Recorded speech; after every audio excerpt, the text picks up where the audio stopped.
Assalamualaikum warahmatullahi wabarakatuh. Perkenalkan, nama saya Nanda Aprilia Rahma dengan NIM 2203011022. Saya dari kelas manajemen 4 abadi. Di sini saya akan memberikan analisis dari perusahaan e-commerce yaitu Sephora. Nah, Sephora ini adalah perusahaan retail yang bergerak di bidang kecantikan dan perawatan diri. Perusahaan Sephora ini berdiri di negara Prancis pada tahun 1970 dan perusahaan itu dikenal dengan konsep penjualan terbuka yang memungkinkan konsumen mencoba produknya sebelum perhitungan.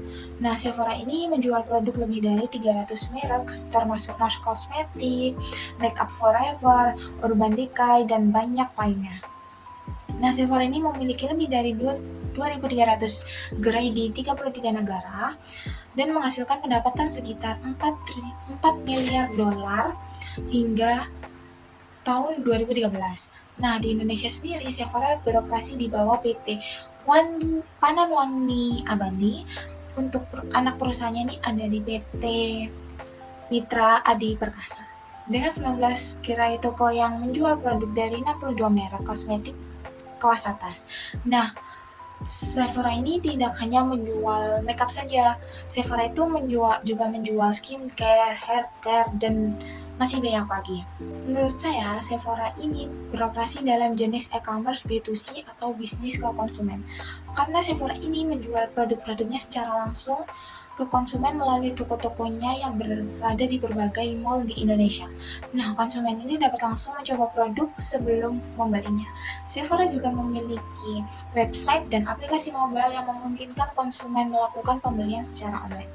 Untuk websitenya ada di www.sephora.com.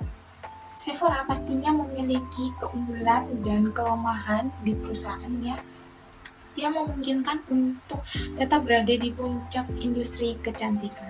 Nah, ini adalah beberapa kelemahan dan kelebihan dari perusahaan Sephora. Yang pertama, keunggulan dari perusahaan Sephora itu ada inovasi digital. Sephora itu telah mengembangkan berbagai inovasi digital seperti live beauty help, virtual artist, dan teknologi AI untuk meningkatkan pengalaman belanja online. Nah, fitur-fitur ini tuh untuk memungkinkan konsumen mencoba produk secara virtual, mendapatkan bantuan langsung dari penasihat kecantikan, dan mengakses informasi produk dengan mudah. Lalu yang kedua ada pengalaman belanja offline dan online. Nah, Sephora ini mengintegrasikan pengalaman belanja offline dan online dengan baik. Konsumen dapat mencoba produk di toko-tokonya dan kemudian berbelanja secara online melalui aplikasi mobile atau website. Nah, Sephora ini memungkinkan konsumen untuk menggunakan smartphone untuk mengakses informasi produk dan promosi di toko-tokonya. Lalu yang ketiga ada jaringan toko yang luas. Sephora memiliki lebih dari 2.300 toko di 33 negara, termasuk lebih dari 200 toko di Asia Pasifik. Nah, di Indonesia sendiri, Sephora memiliki 14 gerai yang menjual lebih dari 5.000 produk dari 80 merek lokal dan internasional. Lalu yang keempat, ada produk yang bervariasi. Sephora itu menawarkan jajaran produk yang bervariasi termasuk high-end seperti Dior, Makeup Forever, Benefit, dan lain-lain. Nah, produk-produk ini mencakup kategori perawatan kulit, make up, pewangian, perawatan tubuh, dan rambut. Lalu selanjutnya ada kelemahan dari perusahaan Sephora.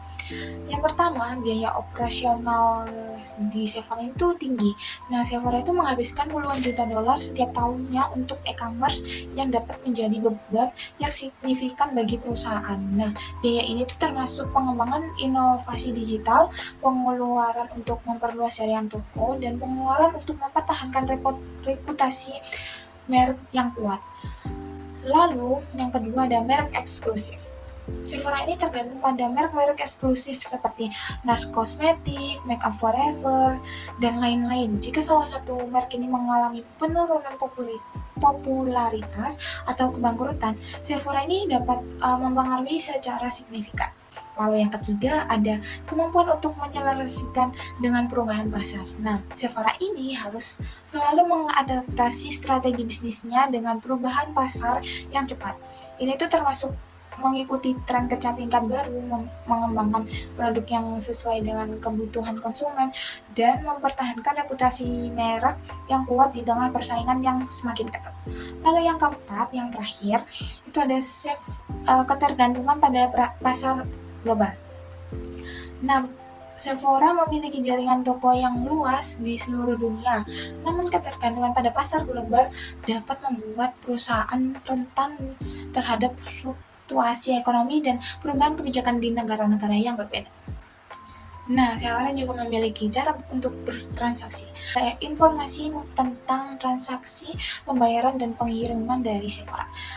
Yang pertama ada cara bertransaksi. Yang pertama itu kalian daftar akun. Lalu yang kedua kalian memilih produknya. Lalu kalian memilih produk yang dapat ditambahkan ke keranjang kalian, dan kalian tuh dapat melihat jumlah produk, harga, dan total belanja di keranjang belanja.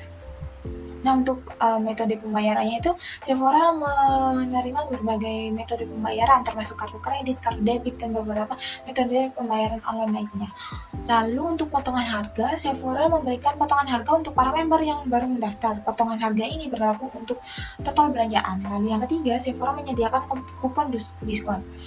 Sephora sering mengadakan promo dan diskon untuk produk-produk tertentu. Kalian dapat menemukan kupon diskon di halaman promo Sephora. Lalu, kalau misalnya kalian belanja di online, Sephora itu menawarkan pengiriman gratis untuk pembelian di atas 500.000. Namun, biaya pengiriman untuk pembelian di bawah 500.000 itu adalah 15.000. Nah, terus untuk estimasi waktu pengiriman. Sephora menyediakan estimasi waktu pengiriman yang berbeda-beda tergantung dari lokasi pengiriman. Estimasi waktu pengiriman biasanya itu antara 3 hari sampai 7 hari jam kerja. Lalu yang ketiga ada pengiriman sampel. Sephora memberikan sampel gratis untuk pembelian. Sampel ini biasanya berupa produk kecil atau sampel dari produk yang kalian beli. Sekian analisis yang telah saya paparkan. Wassalamualaikum warahmatullahi wabarakatuh.